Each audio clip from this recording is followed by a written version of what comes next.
Jaz vem, da ti je hudo, ker si v karanteni in ne moreš v vrtec, ampak takih stvari ne smeš početi. Sploh, ker sva z mamico v službi, ne. Ne smeš se igrati z babičinim kisikom. Babi to rab, ne moreš ga kar izklopiti. Okej, no, nisem vedel. Zakaj naj jo nisi vprašal? Ja, nisem vedel, da lahko to vprašam. Vedno naj jo lahko vse vprašaš. A res? Ja? Ja, A vse? Tako, čisto vse? Ja, seveda, Petrček, midva z očijem so tukaj zato, da ti vse poveva, kar te zanima. in vedno se splača vprašati. Ja. Okej. Mami, Ja? kaj je to erotični fetišizem? Petrček! Ja, kje si pa to slišal? Kje? Na televiziji, ena smešna oddaja je v soboto zjutraj, pa se take stvari pogovarjajo. Kaj si mu spet to pustil gledati? Jaz? Kako sem spet jaz kriv? No, Kaj? kaj je to erotični fetišizem?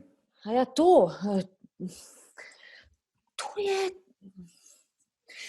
To je... Ti bo oči povedal. Jaz? Pa zakaj spet jaz? No, Ja, to je... ker na televiziji so rekli, da je to fiksacija na nežive objekte in dele telesa in njihova raba z namenom doseganja spolnega zadovoljstva. Suzana, jaz bom ta televizor skozi okno zabrisal. Sam jaz ne vem, kaj to pomeni. Mami, kaj je spolno zadovoljstvo? Tega pa ne bi vedela. Resno, Suzana, resno. Bi pa vaju sam še par stvari vprašal, zdaj, ker ste lih pri volji. Par stvari? Pa Petrček, midva sva zdaj v službi, no. Ok, prvo.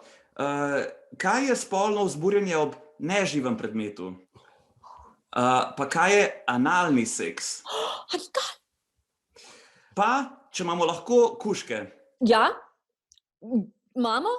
Tri kužke imamo lahko? Ja. Suzana, no, če sem alergičen. Pa kaj? Lahko imamo psa. Imeli bomo kužka, Petrček, kar hočeš, lahko imamo. Vidiš, oči, res se splača vse vprašati. Babi, imeli bomo kužke! Suzana! Kaj?